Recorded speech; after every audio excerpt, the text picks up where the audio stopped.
All right. Hi. Hello. Welcome. We're a little bit snodgish today, even a little bit schnazely, if you will. I am 9 weeks out from upper facial feminization surgery, and my nose is still sensitive. I ate some salty fries for lunch, and now I suffer the consequences. If you think that mouth breathing a little bit to get through this video is going to stop me, though, then you don't know how persistent I am. Hi. Welcome. We're going to talk about fun things today, like furries. We're not talking about furries. I also wanted to mention something that is kind of amazing that's happened with this channel recently. That my subscriber count hit over 500 yesterday, and like not only did it hit over 500 yesterday, but less than 24 hours later, we're already at 680 subscribers. So like, we're growing at an alarming rate. Focus on me. And continue stroking my ego, because I'm gonna have to continue to upload at a regular basis at this rate. Like, what are you doing to me? We're always here, we're always having a good time. But here's the deal. Like, we go over a little bit of trans news here. We don't go over everything. I genuinely talk into the void, but now like the void is listening. It's a little bit weird. There's a little bit more pressure, but that's fine. I'm okay. I can deal with it. Um, the situation that's going on right now in the world is like, I focus on things that bother me as a transgender adult living in the United States. Whereas like some of the focus may be put more on like trans youth in your case. You may have like someone that's youth and that's not something that I cover on this channel. I'm also a little bit of a troll, and we're going to start this episode off by talking about trans youth stuff. Hi, yeah, yay!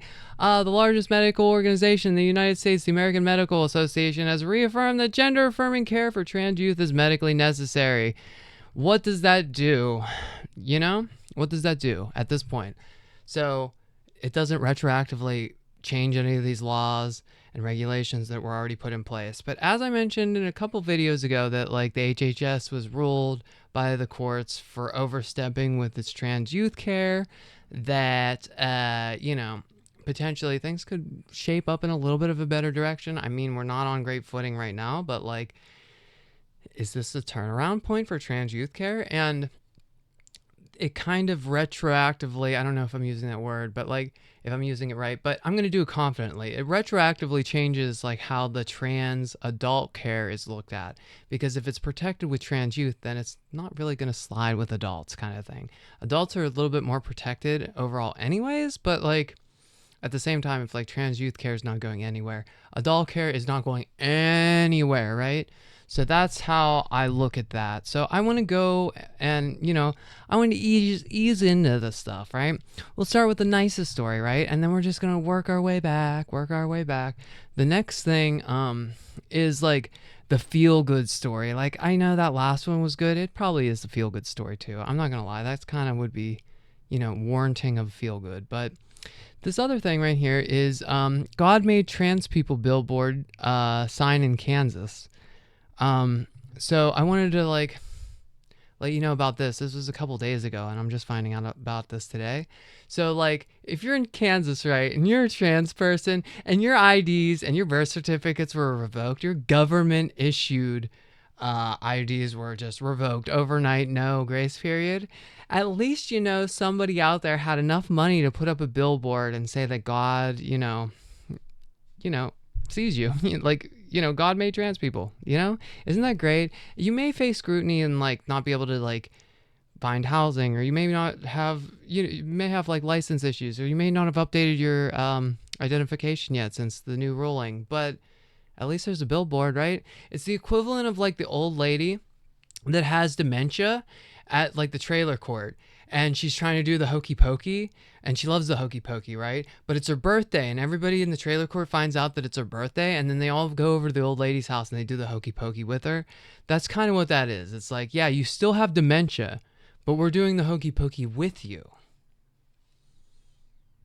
Think about it. Anyway, and then my last thing that I wanted to cover, I'm just trying to make it a short video, right? We're just trying to make it a short video for once, right? Idaho passes the most extreme bathroom ban in the nation. This is Aaron in the morning. Aaron Reed. I would highly recommend looking into Aaron Reed if you are looking for trans youth News. I'm sure like at this point you have found her, but if you haven't, it is spelled ErinReed. She's very thorough with what she covers. There's not really much better as far as like trans news as Erin. So, um, Idaho passes most extreme bathroom ban in the nation, creating a path to life in prison.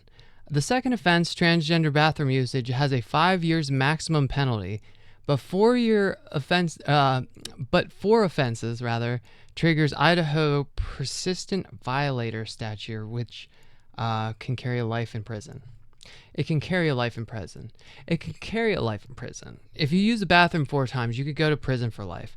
But what have you lost? What rights have you lost? My ability to perform a basic human function, one that's necessary for healthy human beings to do. It doesn't matter if you're an adult, it doesn't matter if you're a child. You kind of have to do that. If you can't do that, then what do? There's a lot of things in Idaho that aren't as criminally penalized as a trans person using the restroom 4 times. Or even twice. Using it twice and going to prison for up to 5 years. Can you imagine? But like, what we're finding out is like, in these states that like leave it up to the people to make the decision to like police, rather go after these trans people that are using the restroom, we're finding out that it's like largely kind of unpopular with the general public to like actually try and like be the policing force essentially. So like, how are they going to do it? Also, I want to clarify something with this, because this is where like the scary part of everything is, because like people that like trans people that are living in Idaho, and I'm specifically thinking about a couple trans girls, like it's unfortunate because I know a couple, and it's like, it's not fair to anybody. Like, I could just imagine if I, like, where I was living, that they just implemented this and now I had to abide by this. It's not something for me, so I don't have to think about it in my day to day. Even still though, like just going out in general public is a bit of like it just feels off. It's been feeling off lately, but I think a lot of people are just feeling like run down in my area. It's just kind of like the way it goes. I don't know if it's just like unending access to gambling, or what's running these people down, the food quality, or I don't know what it is exactly, but I can only imagine it's going to get significantly worse once fertilizer becomes like 3 times as much, because we have the Strait of Hormuz closed down and everything. But back on subject, the Idaho bathroom ban thing, if it's signed by the governor, which is probably going to be signed by the governor because he's signed every single anti-trans bill, thus far, it goes into effect. It's not like Kansas. It doesn't just instantly happen overnight.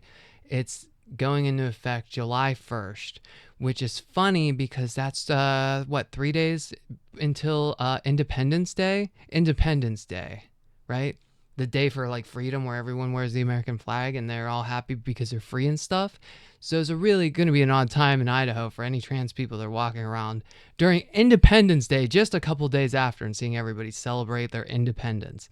I have to say, from my personal experience of like living through the 4th of July 2025, whenever like the big stinky bill is going to pass and everything, and it's just like, is my care on the line? Am I going to lose access to my everything? Is like my world going to fall apart? Am I going to be forced detransitioned? And just the questions up in the air, and just seeing people walking around with American flags and just being happy about life. And it just seemed like, I just don't know how anybody could like celebrate it. And now on a global scale, we are being looked at how I was looking at our country. And so it's just like, okay, we're kind of like, I don't know, some people are waking up. And by the way, what's the opposite of being woke? It's to not see. Anyway, it would be implemented on July 1st, right, 2026. And the other thing that I want to leave you with on the Idaho bill, that because like everybody's frustrated about it, any trans person's frustrated, especially paying attention to Kansas and Idaho right now, because it's just ridiculous. It's been insane.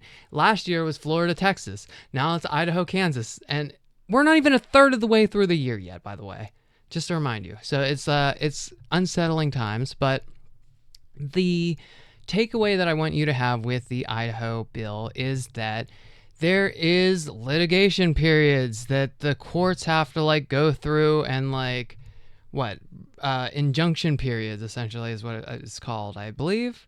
That it could take like 2 to 5 years for this to ever even be implemented in the law. Like once advocacy groups fight it and take it to court, and if it is, considered, you know, constitutional, or if the courts strike it down entirely, or if it's a long-term injunction, or if the state repeals and replaces it under pressure, or after elections. And that's kind of where it's at. Like the thing is it could go either way, and we don't know, as a general public, we don't know how that's going to play out.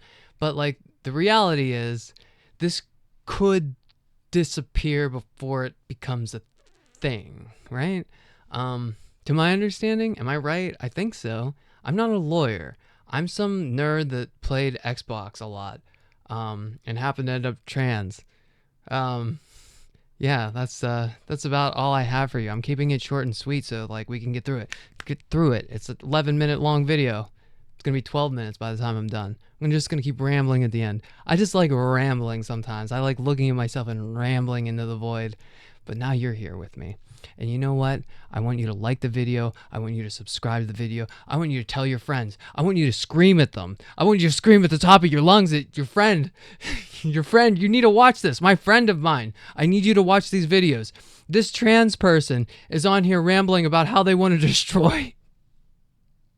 How this trans person is on here and they want to destroy other women in sports. They just want to dominate them and absolutely decimate them.